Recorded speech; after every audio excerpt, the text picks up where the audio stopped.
ils arrivent. Alléluia. Il est impossible qu'il n'arrive pas de scandale. Il est impossible que du mal ne soit pas fait.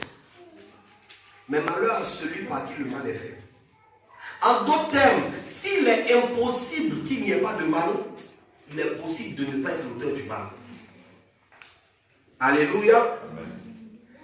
Il est impossible sur cette terre des hommes où nous sommes qu'il n'y ait pas d'adultère. Mais malheur à celui qui sera coupable de l'adultère. Est-ce que vous comprenez de quoi je parle? Il est impossible, sur la terre où on est, c'est impossible qu'il n'y ait pas de voleur ou bien. Mais malheur à celui qui sera le voleur. Il est impossible qu'il n'y ait pas de mal. Il est impossible qu'il n'y ait pas de scandale. Mais malheur à celui par qui le scandale va arriver. Continue la lecture. Il vaudrait mieux pour lui qu'on mit à son cou une pierre de moulin et qu'on le jeta dans la mer. C'est mieux pour lui qu'on mette une pierre sur lui et qu'on le jette dans la mer pour qu'il meure noyé là-bas. C'est-à-dire que, au lieu que quelqu'un fasse du mal, qu'il crée un scandale, vaut mieux qu'on l'ait tué avant.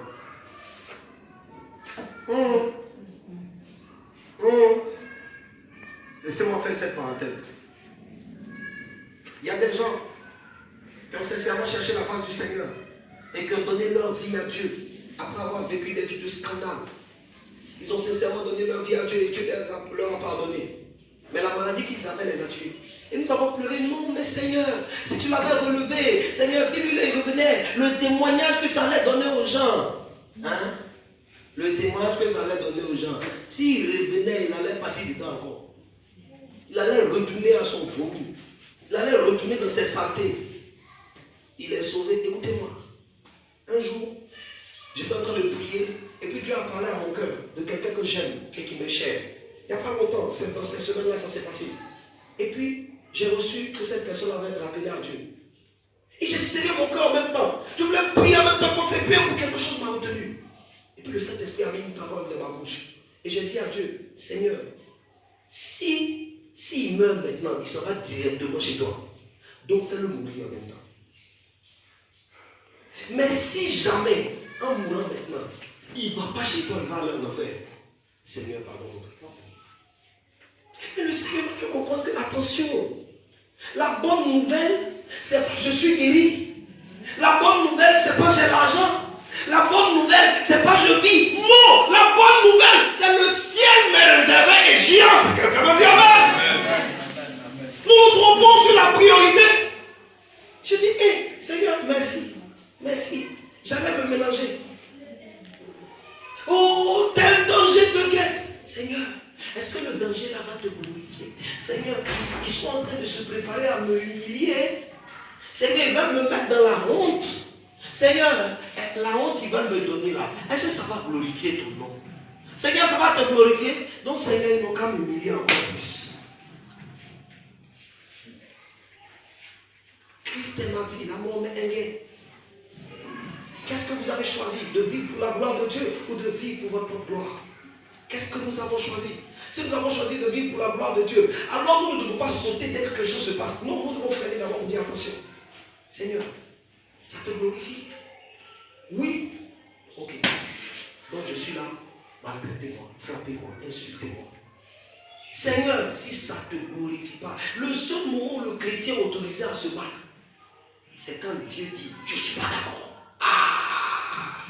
Si Dieu n'est pas d'accord, nous on n'est pas d'accord. Écoute, nous les chrétiens, nous ne sommes pas des intellectuels. À cause de ça, beaucoup de gens se perdent dans leur foi. Non, mais c'est pas raisonnable. Mais la Bible n'est pas raisonnable. La parole de Dieu n'est pas raisonnable. Quand tu dis raisonner, tu rends des référentiels humains. Dieu n'est pas humain, il est Dieu. Dieu ne raisonne pas. Dieu est la connaissance. Tu comprends?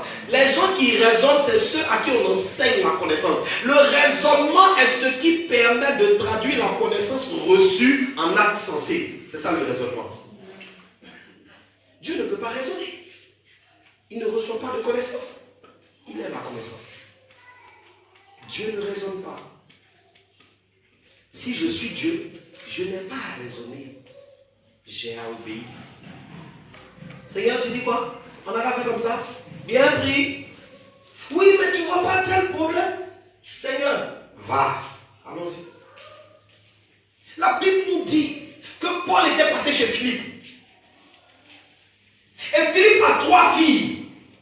qui sont prophétesses.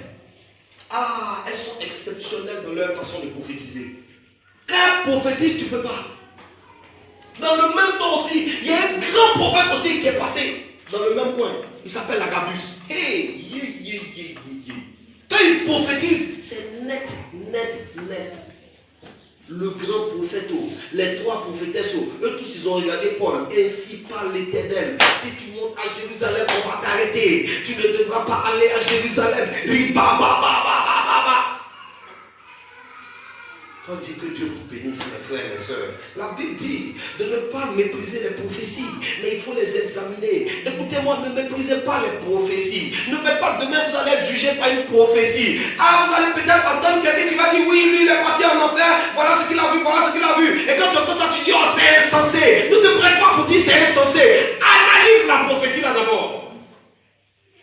Comment je l'analyse? Je la mets en prière, je prie. Je demande au Saint-Esprit, ouvre mon intelligence, illumine les yeux de mon cœur, aide-moi à comprendre. Je regarde dans la Bible, tu comprends? Parce que s'il n'y a pas de fondement biblique, alors je peux rejeter la prophétie. Mais s'il y a un fondement biblique, c'est peut-être parce que moi je n'ai pas compris. Je cherche à comprendre. Je disais à des bien-aimés, moi je ne sais pas dire qui est homme de Dieu, qui n'est pas homme de Dieu. Mais je sais dire quel acte est de Dieu ou n'est pas de Dieu. Ça, je sais faire. Parce que dire qui est de Dieu ou qui n'est pas de Dieu, si Dieu ne t'a pas parlé directement, ça s'appelle juger. Mais dire quel acte est de Dieu ou quel acte ne l'est pas, ça s'appelle exercer son discernement. Osée est parti prendre une prostituée pour l'épouser. Si tu dis qu'Osée a péché, tu as jugé. Alors que c'est Dieu qui a envoyé Osée vers la prostituée. Tu te seras toi-même condamné. Mais par contre, c'est pas parce qu'Osée a pris une prostituée pour l'épouser qu'on va prêcher que désormais on peut prendre une prostituée. Non! L'acte qu'il a posé, je ne le reconnais pas comme un bon acte. C'est pour ça que ça s'est passé entre lui et Dieu. Ils ont fait leurs choses ensemble. Alléluia. Amen. Ne prends pas l'acte privé entre Dieu et quelqu'un pour en faire ta loi. Oh, est-ce que quelqu'un comprend de quoi je parle? Ne prends pas ça pour en faire ta loi. Dieu va te juger pour ça. Tu ne sais pas il y a quoi entre Dieu et quelqu'un. Tu vas prendre la chose il fait là. Toi-même tu vois que la Bible dit de ne pas faire. La Bible dit celui qui s'attache à la prostituée fait un seul être avec elle. Et que la lumière ne doit pas s'attacher aux ténèbres.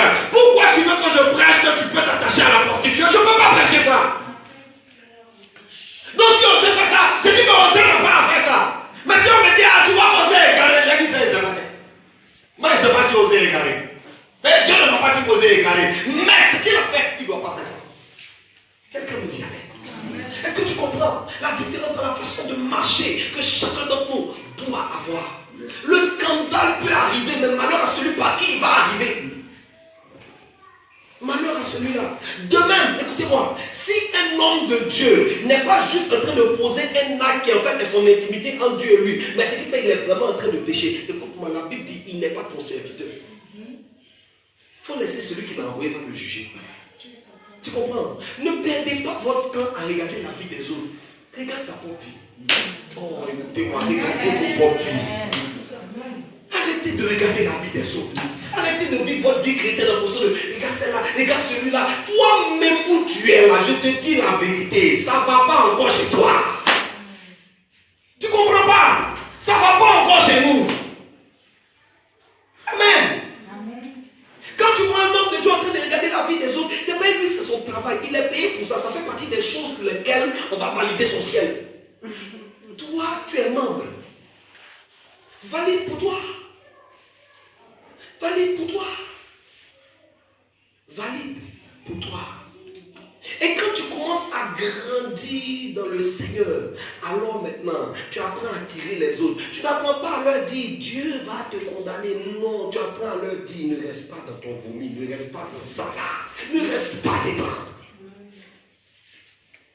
Ne reste pas dedans. Écoutez-moi, dans une maison, tout le monde peut parler contre un enfant rebelle, mais ceux que ses parents peuvent le frapper.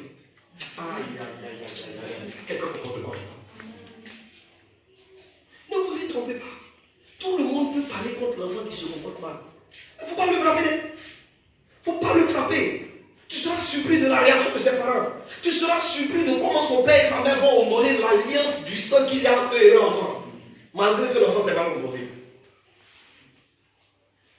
C'est le parent qui est autorisé à frapper l'enfant. C'est pour ça que la Bible nous dit quand ton frère a péché, reprends-le. Va lui dire, c'est pas comme ça. Voilà. Quand tu vois les moutons derrière le berger, il y a le chien qui est là. Vous n'avez jamais vu le chien? Le chien est toujours à côté. Qu'est-ce que fait le chien? Quand une brebis quitte la route, qu'est-ce que le chien fait? Il court vers elle. Wow!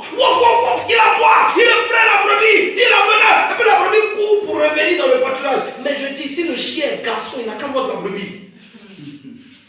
C'est là que vous allez savoir que le chien n'est pas là pour suivre la brebis. Il est là pour aider le berger. Ah, quelqu'un me dit amen. Jésus est le bon berger. Et nous sommes comme des chiens à côté. Le berger a un bâton, Somme 23. Il a même 2 bâtons. Il a son bâton et il a sa houlette. La houlette, c'est un bâton avec au bout une sorte de crochet là, assez large pour attraper le cou de la brebis. Quand la brebis s'en va, il peut prendre et puis il la tire pour la ramener. C'est ça la houlette. Le bâton, c'est un vrai bâton. Le bâton, c'est pas pour la brebis. Le bâton, c'est pour le loup. Mais si la brebis se comporte comme un loup, le bâton va la traiter. Quelqu'un comprend de quoi je parle? Si la brebis se comporte comme un loup, le bâton va la traiter. Le bâton est pour les loups. Non, le chien aboie. La brebis revient. Mais le chien ne mord pas la brebis. Si le chien a mordu la brebis, le même jour, ils vont faire chouïa. Chouïa des chiens. Il ne va plus jamais voir brebis de ça. Amen. Maintenant, même le berger qui suit les brebis, toi, tu as déjà vu le berger blesser brebis. Si les garçons, il n'a qu'à faire. Le berger surveille la brebis, il n'est pas le propriétaire de la brebis. Jésus est le seul propriétaire et berger. Quelqu'un me dit amen. Il est propriétaire de ma vie, il est propriétaire de ta vie, il est propriétaire de nos vies. Quelqu'un dit amen. Amen. C'est de ça qu'il s'agit. Est-ce qu'on peut continuer la lecture, frère? Il vaudrait mieux pour lui qu'on mit à son cou une pierre de moulin et qu'on le jetât dans la mer, Oui. que s'il scandalisait un de ses petits. Prenez garde à vous-même. Si ton frère a péché, reprends-le. Prends garde à toi-même. Si ton frère a péché, reprends-le. Ça veut dire, dis-lui, ce que tu fais là, c'est pas bien. Amen. Waouh, c'est pas bien. Hein? On a qu'à se comporter différemment. Reprends-le. Dans reprends, ça veut dire ramène-le. Toi, tu fais comment? Et puis quand toi tu reprends, les gens, ils s'épètent. Quand on reprend quelqu'un, c'est pour le ramener. Reprends-le. Ramène-le de là où il est. Toi, quand tu reprends, les gens quittent. Quand tu reprends, les gens sont fâchés. Quand tu reprends, les gens abandonnent. Tu es reprenant ou bien tu es libéreur? Faut qu'on sache. Faut qu'on sache. Reprends-le. Oui. Et s'il se répand, pardonne-lui. Et s'il se répand, Pardonne-lui. pardonne-lui. Pardonne-lui. Écoutez la suite de cette histoire, c'est tellement formidable.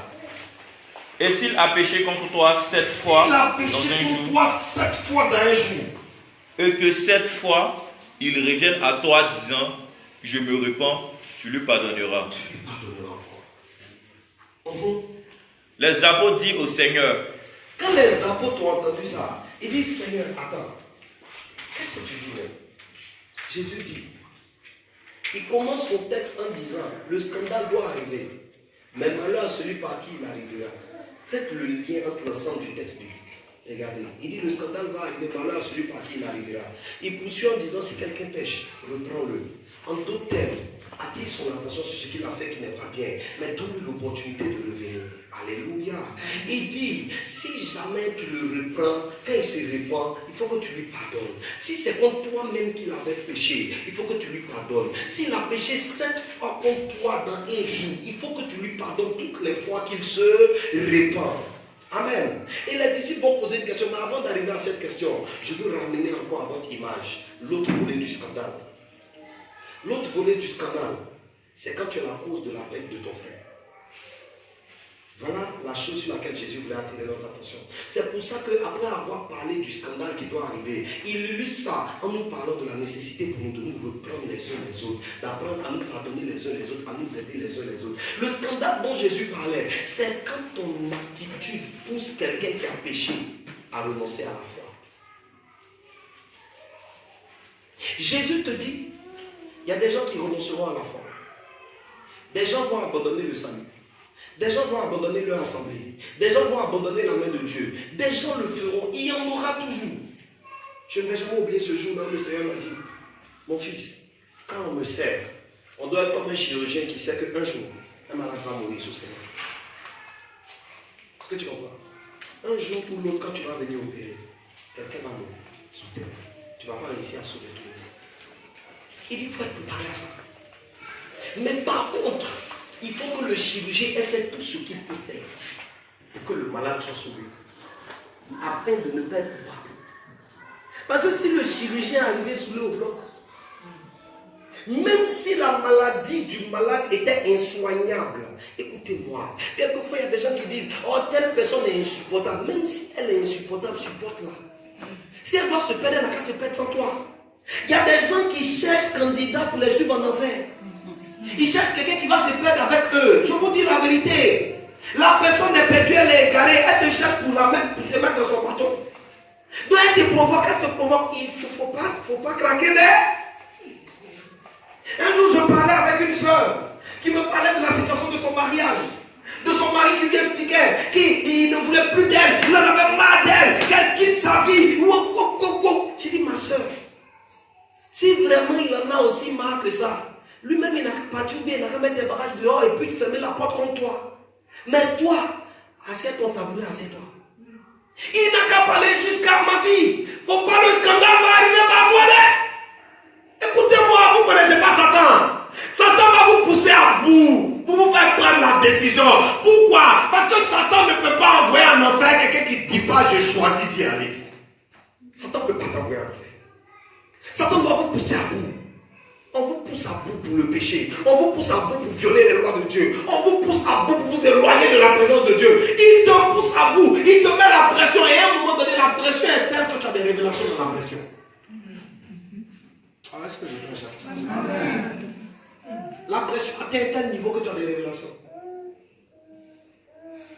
Balaam avait tellement la pression qu'il a reçu de Dieu. Balaam, tu peux partir maudit Israël finalement. Écoutez-moi, quand Satan vous met la pression et que vous semblez répondre à sa pression, Satan va trouver pour vous une parole de la Bible qui vous dira faites-le. Satan va trouver pour vous un ami dans votre entourage qui vous dira c'est la chose à faire. Il va trouver un prophète qui va vous dire ainsi par l'Éternel. Il va tout te donner comment? Raison. Mais quand tu vas partir, Dieu va te tuer. Est-ce que je parle à quelqu'un? Amen. Malheur à celui par qui le scandale arrivera. Oui, il y a des gens qui viennent à l'église, mais qui eux-mêmes travaillent à se perdre. Toi, fais tout pour qu'ils soient sauvés. Dieu savait que Caïn allait se perdre. Mais Dieu prêche quand même à Caïn. Le jour où Dieu m'a dit ça, j'avais les larmes aux yeux. Il m'a dit, j'ai quand même prêché à Caïn. Dieu a parti trouver Caïn pour lui dire, Caïn, le péché est devant ta porte, ne le laisse pas entrer. Dieu prêche à Caïn, il sait que Caïn ne va pas l'écouter. Mais lui donne sa chance. Écoutez-moi. Donnez l'opportunité à tout le monde de revenir de son égarement. Gardez la porte ouverte pour tout le monde. Parce que si Christ avait fermé la porte sur nous, vous et moi, nous ne serions pas sauvés. Ne soyons pas la cause du scandale. Ne sois pas la personne qui va faire sortir quelqu'un de son foyer. Ne sois pas celui qui va séparer des enfants d'avec leurs parents. Ne sois pas cela. Alléluia. Ne sois pas celui qui va aider une brebis à quitter son berger. Un jour, il y a une dame qui est venue me voir, une chanteuse qui est venue me voir, et puis elle m'expliquait que oui, mon pasteur est comme ci, mon pasteur est cela, donc ça fait que mon église là. Je dis, ton pasteur est-ce qu'il prêche? Elle dit non, son pasteur est quelqu'un vraiment qui a une vie très rangée et tout. Ce qui prêche là, c'est la Bible, ma fille. Oui, c'est la Bible. Je dis, ma fille, tu cherches quoi? Tu cherches quoi? Tu viens me dire oui, et quand c'est comme ça, vous allez les trouver des phrases pour vous aider, vous, à commettre le péché avec eux. C'est de l'adultère spirituel. Elle va t'expliquer que tu vois, quand je vois tes églises, la manière dont vous faites les missions là, ça me plaît tellement, pasteur. Attention à l'adultère spirituel. J'ai dit, ma fille, ce que tu vois de mon église qui te plaît, va faire ça dans ton église. Va faire ça chez ton pasteur. Va faire ça chez ton pasteur. Un autre jour, c'est un frère qui est venu. Il dit non, vraiment, je l'ai trop béni. Il a senti de me donner sa dîme. Je dis, je ne suis pas ton pasteur. Va donner ta dîme à ton pasteur. On a mélangé l'église. L'église c'est mélangé. Écoutez-moi, quand la Bible nous dit, en Jean 10, que la brebis connaît la voix du berger, si tu t'attaches à quelqu'un qui n'est pas ton berger, tu as du rire. Tu as du rire. Parce que la clé de ta vie là, c'est dans la bouche de ton berger. Vous voulez qu'on fasse quoi? Des boucs ont aidé des pasteurs à devenir des pasteurs adultérins. Les pasteurs font des batailles de coq. Ils se battent sur les brebis les unes des autres. Il faut que je l'attrape. Personne ne se bat sur les ivrognes. Personne ne se bat sur les drogués. Personne ne se bat sur les gens de la rue. Personne ne se bat sur les pauvres. Personne ne se bat sur eux. Mais quand on a demandé à Jésus, est-ce que tu es le Messie? Il dit la bonne nouvelle est annoncée aux pauvres. Quelqu'un me dit Amen. Amen. Donc en temps normal, quand on demande à un pasteur, es-tu appelé? Il doit dire, je prêche aux pauvres. Oh, je parle à quelqu'un. Amen.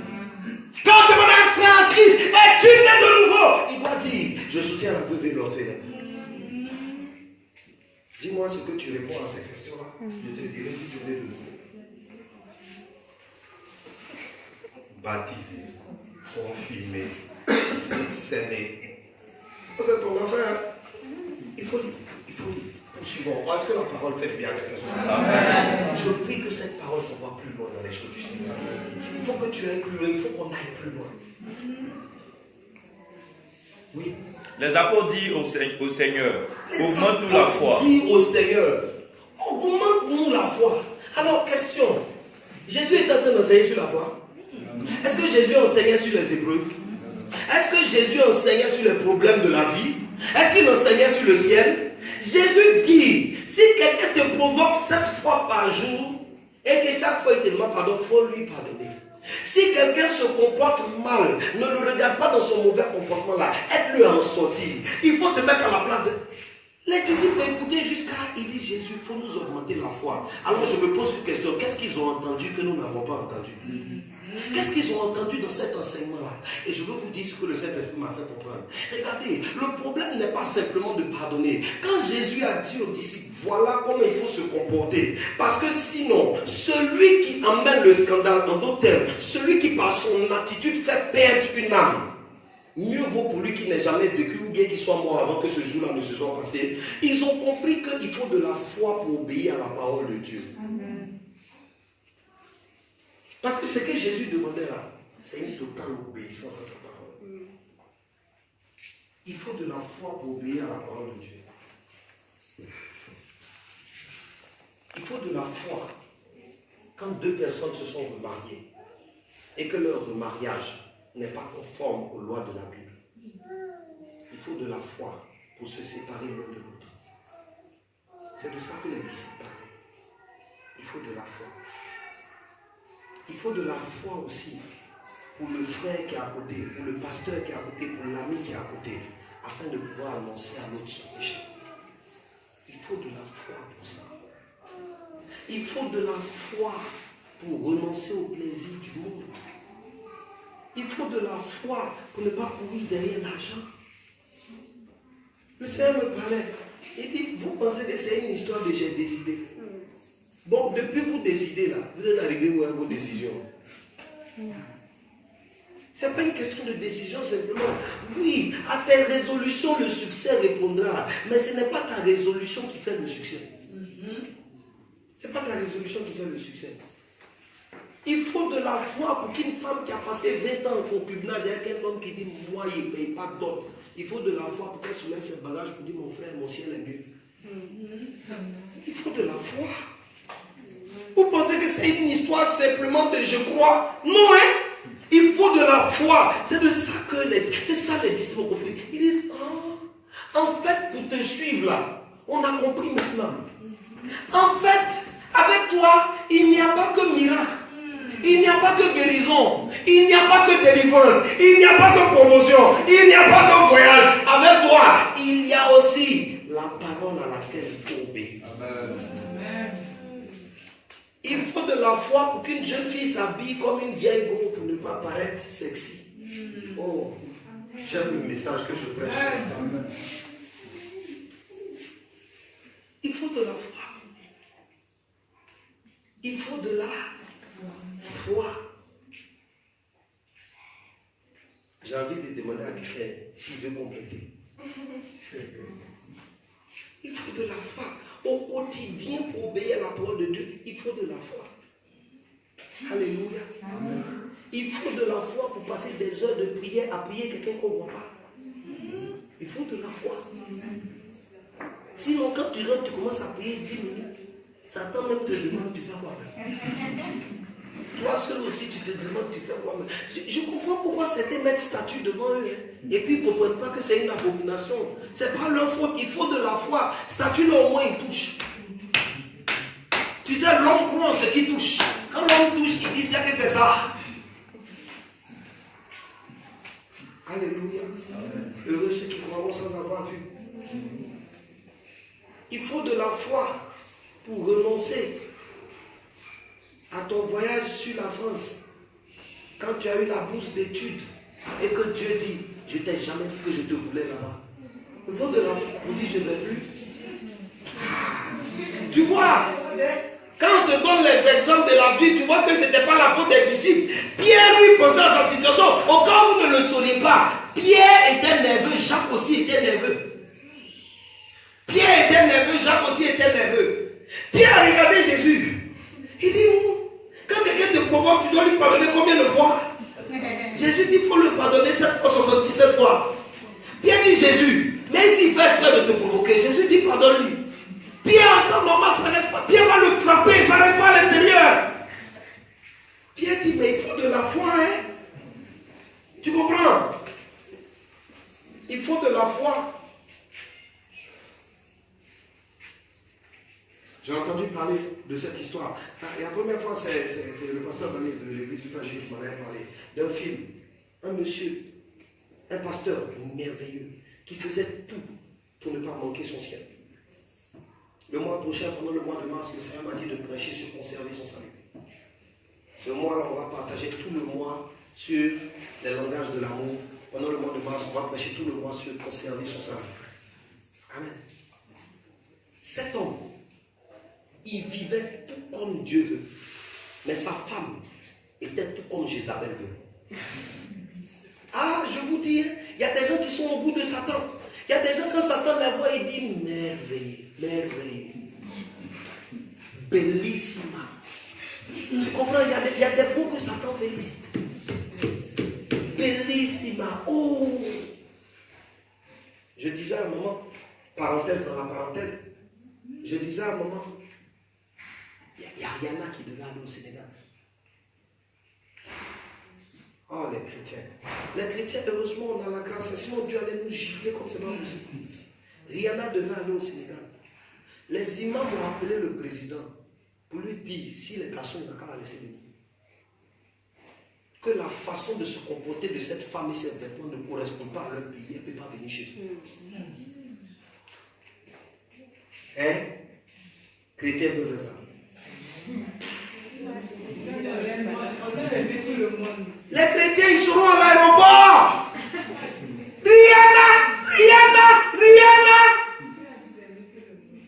Dieu dit, il y a toujours un verset que Satan va vous donner pour vous aider. Tu comprends? Dans le même temps, Rihanna venait pourquoi? Les gens du Sénégal l'appellent la princesse des Illuminati. Mais le monde entier le sait.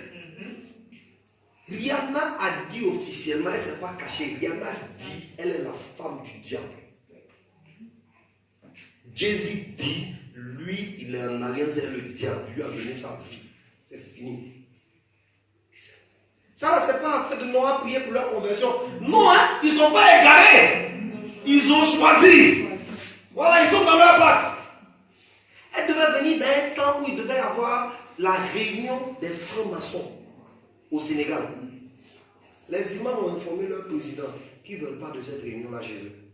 Côte d'Ivoire, réunion des Maïkari, ils font réunion des Illuminati, ils font réunion des Rosicruciens, ils font même les groupes, même que Satan ignore qu'ils l'ont aussi, ils font leur réunion en Côte d'Ivoire. Eux tous, ils font leur réunion en Côte d'Ivoire. Tu as trouvé un pasteur pour parler?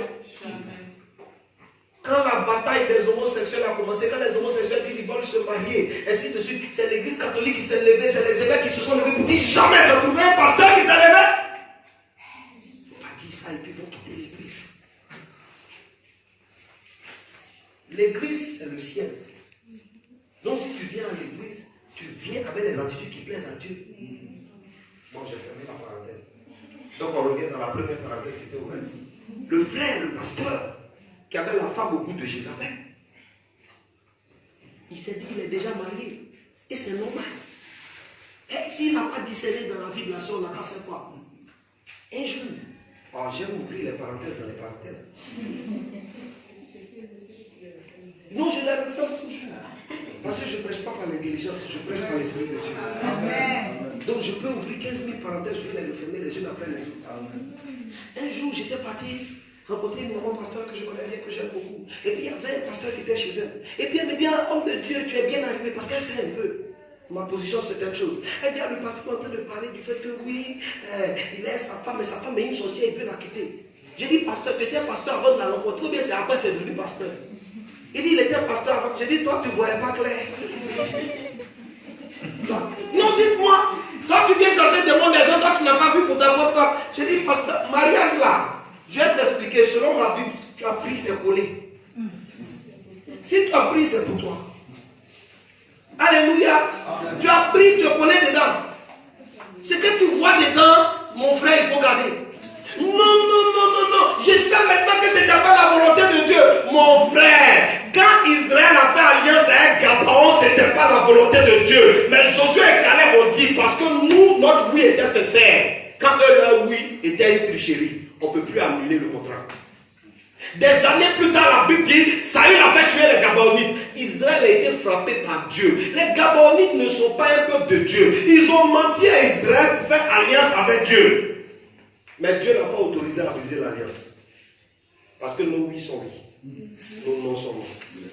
Quelqu'un me dit amen. Amen. Écoute-moi. En réalité, une chose que vous devez savoir, les résultats de vos prières dépendent aussi du respect que vous accordez à votre parole. Si votre bouche peut dire et se dédie dehors, quand vous venez prier, que vous dites à Dieu, de dehors, bouche là, c'est pas fiable. C'est une bouche qui dit une chose, le dit, m'a dit ça, dit non, je ne comprends pas. Que ton oui soit oui, que ton non soit non, le reste vient du mauvais. Donc le pasteur m'a expliqué l'histoire de ce pasteur qui a tout fait pour bien se comporter, pour tenir. Sa femme, il peut être à l'église, il est en train de prêcher. La femme arrive à l'église là-bas. Hé, monsieur, tu n'as pas donné l'argent du marché. Ah, quel pasteur peut accepter ça? Comment? Il peut être en train d'entretenir quelqu'un. Ah, tu sais l'amour de Dieu. Oh. Et puis elle va passer. Oh, bon, toi là, tu connais Dieu. Oh. Ah. Le pire, c'est que si elle dit ça, les gens vont dire, oh, Satan veut nous distraire, pasteur. Mais pasteur, c'est qui? C'est ma femme. Comment tu fais? Et puis un jour, le pasteur, il a reçu des amis pasteurs à la maison. Ils se sont mis à table pour manger. La femme, elle est venue, elle marmite, elle a déposé sur la table, puis elle est partie. Elle dit, c'est pas grave, on est habitué, les gars, c'est rien. Elle a mis la recette. Quand ils ont ouvert, c'était les cafards. Elle a tué cafards, salamandres, les choix, la vidéo. Le pasteur dit, trop, c'est trop, merde! Tu entends, le son de la trompette, il a raté l'enlèvement. On dit à cause du moment où il s'est énervé. Il s'est énervé juste au moment où la trompette a sonné. Donc il a raté l'enlèvement. Tout ce qu'il avait bien fait a été perdu. À cause du seul moment où il n'a pas résisté. J'ai dit, ne sois pas la source du scandale. Ne sois pas la source du scandale. Si tu sais que quelqu'un est en train de te chercher, regardez quand on dit que quelqu'un me provoque là, votre problème c'est que quand quelqu'un vous provoque, vous pensez qu'il veut vous énerver. Quand quelqu'un te provoque, il veut t'envoyer en enfer, il ne veut pas t'énerver, c'est plus grave que ça. Tu comprends? Quand quelqu'un te provoque, il faut le regarder bien en te disant, lui là, il ne va pas m'égayer. Attrape ton cœur, ferme ta bouche, respire bien. Fais un demi-tour, va-t'en. Oh, quelqu'un acclame le nom de Jésus.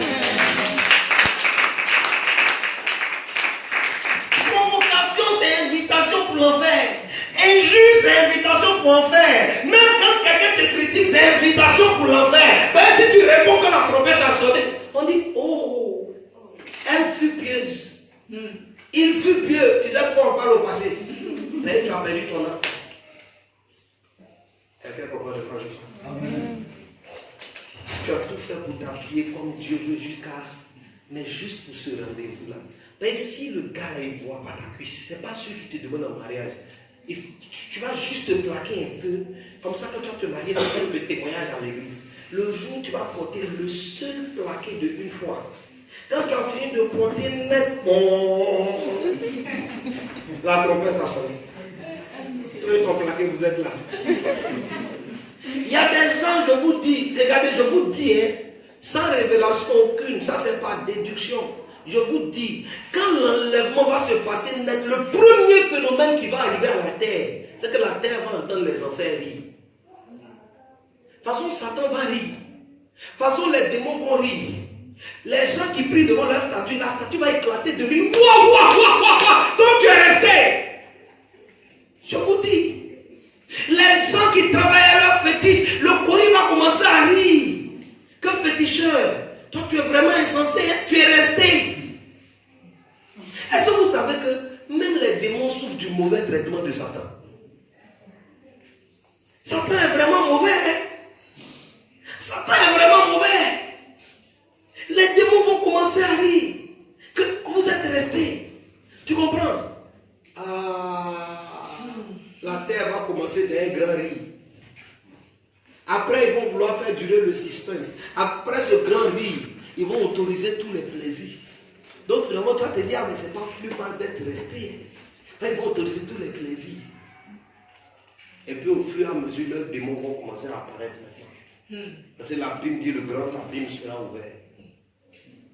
Et les vrais démons vont sortir. Actuellement, les démons qui sont là, c'est des démons mineurs. Leurs aînés sont enfermés. Les démons majeurs là, ils sont enfermés. Mais quand l'antéchrist va commencer son règne, les démons majeurs, les démons adultes vont sortir. Ah là tu vas savoir. Ça ne vous choque pas quand la Bible vous dit que la grande prostituée est assise sur la bête? Ça ne vous choque pas? La bête, si mauvaise, si dangereuse soit-elle, elle respecte la prostituée. Toi, tu ne vas pas respecter les esprits des eaux et du monde. Eh, bien-aimé, fais attention à l'enfer. Mon frère, il faut lire. Tu nous laisses faire trop de parenthèses, le temps est passé. Amen. Bon, il me reste, on peut prendre 5 minutes encore. 10, c'est bon? 10 minutes, c'est bon. Amen. Il ne lit pas vite, s'il lisait vite. Amen. Alléluia. Amen. Gloire à Jésus. Au verset 6. Verset 6. Et le Seigneur dit. Et le Seigneur leur dit. Si vous aviez de la foi comme un grain de sénévé. Si vous aviez de la foi comme un grain de sénévé.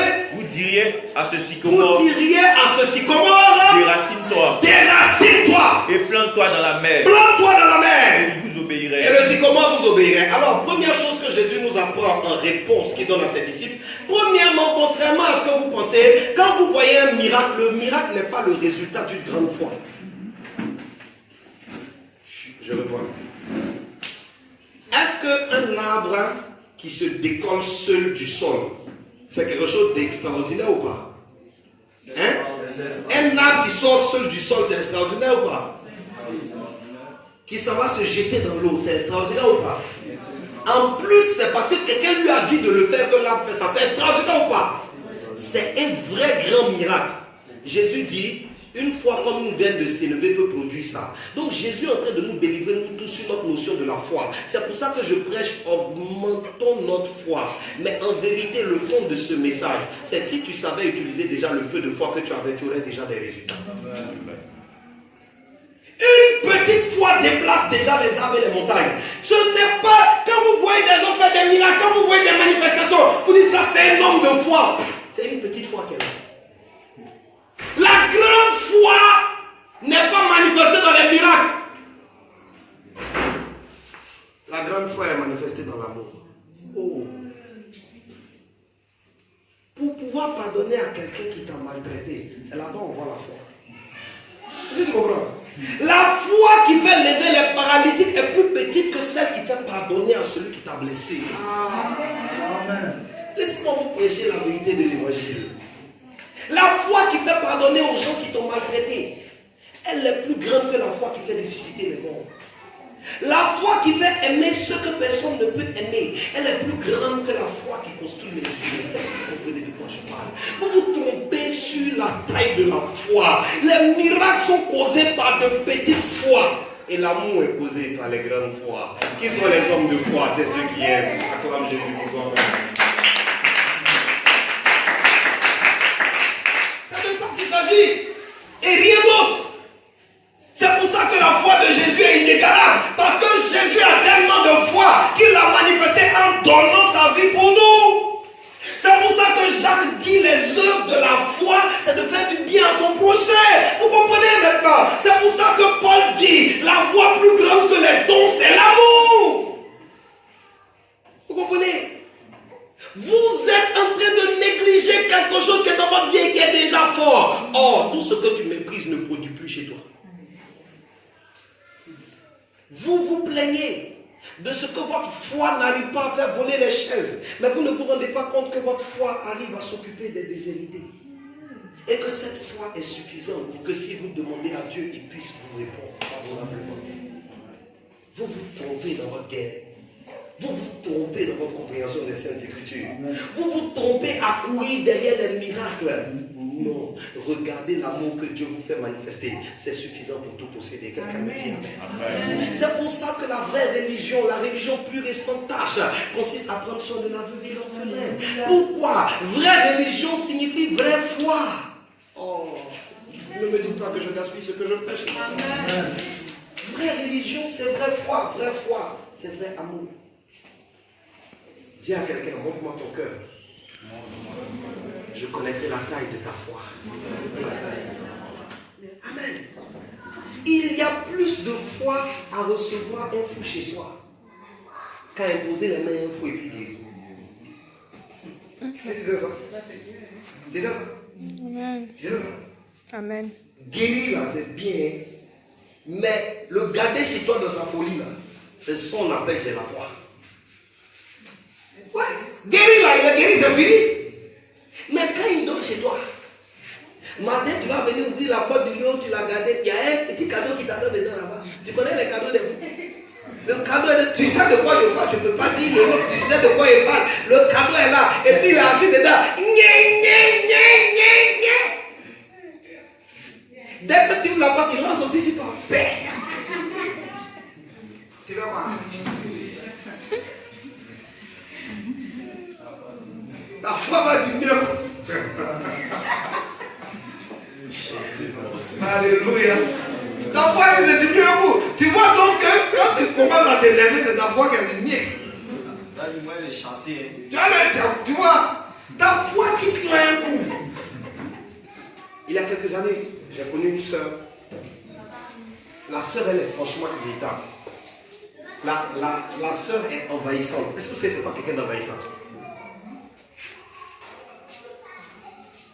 Quand quelqu'un est envahissant, c'est-à-dire, si tu vas au Brésil même là, la maison ça va te trouver rempli. Au fait, j'ai dit que la soeur est difficile, hein? La soeur était difficile. Et puis un jour, l'un de mes assistants pasteurs qui est venu me dire, papa, je sentais en fait que la soeur énervait les responsables. Elle énervait les frères ici en Christ. Parce qu'en plus, la soeur là, si tu l'as rencontrée, et puis tu as parlé à elle que, je m'allais chercher mon habit au pressing. Quand tu vas arriver à l'église, tu vas apprendre que tu es parti voir quelqu'un pour lui demander un habit et tu n'as pas d'habit chez toi. Mais si tu comprends, ce qu'elle va fabriquer sur toi. Et la sœur, en plus des fabrications naturelles, elle a les fabrications spirituelles. Elle a les révélations. Elle est capable de venir voir, elle est capable de venir te voir dans le pasteur qui dit, le frère Hippolyte, est-ce qu'avant de se marier, il a prié? Mais comment ça? Parce que quand j'ai prié là, Dieu m'a révélé que sa femme n'est pas sa femme. Sa femme n'est pas sa femme. Il t'a révélé sa femme. Non, la soeur était particulière. Tu comprends? La soeur était particulière. Et la soeur, quand il y a les moments à l'église, si vous priez, vous ne savez pas. J'ai dit, vous tous qui êtes ici, vous ne savez pas ce qu'on appelle prier fort. Hey!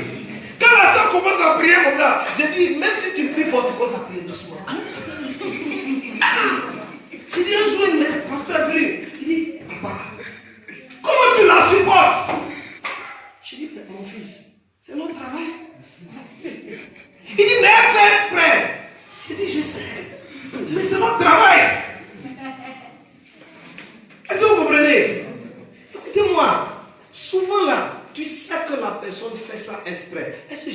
pas que Judas faisait exprès. Mais le travail de Jésus était de lui donner sa chance jusqu'au bout.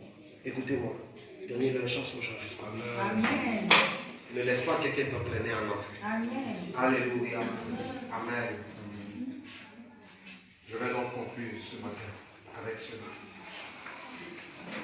Les disciples ont compris qu'il fallait de la foi pour obéir à la parole de Dieu. Le plus difficile dans la vie chrétienne, contrairement à ce que vous pensez, ce n'est pas les oppositions et autres. Non. C'est la foi que vous devez avoir pour manifester l'amour. Pourquoi vous devez vous concentrer plus sur l'amour que la puissance? Parce que la Bible nous dit que l'amour couvre une multitude de fautes. L'amour couvre une multitude de fautes. Écoutez-moi, vous et moi, il n'y a aucun d'entre nous qui marche dans le parfait de Dieu. Chacun d'entre nous a des attitudes qui ne sont peut-être pas des péchés du point de vue de la loi, mais qui sont des contradictions à la volonté de Dieu. Or, contrarier la volonté de Dieu est péché dans le sens grec du péché. Oui, le mot grec qui a été utilisé pour traduire péché signifie manquer le but, manquer la volonté. Quand tu manques la volonté de Dieu, tu pêches. Tu comprends? Tu peux ne pas forniquer, tu peux ne pas faire adultère, tu peux ne pas mentir, tu peux ne pas voler. Tu comprends? Mais là où tu dors, Dieu ne veut pas que tu dormes là-bas. Tu es dans le péché. Et donc, en vérité, arrivé devant le jugement, il n'y a aucun d'entre nous qui sera plus de tout péché. C'est pour ça que nous devons arriver couverts par le sang de Jésus. Est-ce que vous comprenez la différence? Nous ne travaillons pas à être sans péché. Ça, c'est le travail du sang de Jésus. Sinon, toi, tu ne peux pas le faire. Toi, ton travail, mon travail. La Bible dit, autant que cela dépend de vous. Ne soyez en palade avec personne.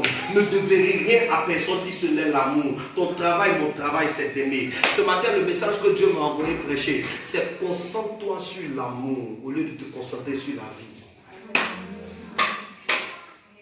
L'amour développe la foi. Dans la poursuite de ce texte-là, Jésus va enseigner à ses disciples la nécessité de servir. Et donc, c'est un autre élément que je veux ajouter à ça. Quand vous parlez d'augmenter la foi, il ne s'agit pas d'augmenter les manifestations ou les démonstrations. Il s'agit d'augmenter votre amour pour les autres. Il s'agit d'augmenter votre service envers les autres. Écoutez-moi, quelque chose qui augmente la foi, c'est servir sans rien attendre en retour. Amen. Servir sans rien attendre en retour. Faire du bien sans rien attendre en retour. Donner à manger à ceux qui ne peuvent pas te le rendre. Aider ceux qui ne peuvent pas te le rendre, qui ne peuvent même pas te dire merci. Plus vous servez, plus vous faites du bien, plus vous augmentez la foi en vous. Parce que la vraie foi, ce n'est pas celle qui déplace les montagnes. Non. C'est celle qui guérit les cœurs. Que Dieu vous bénisse. Amen.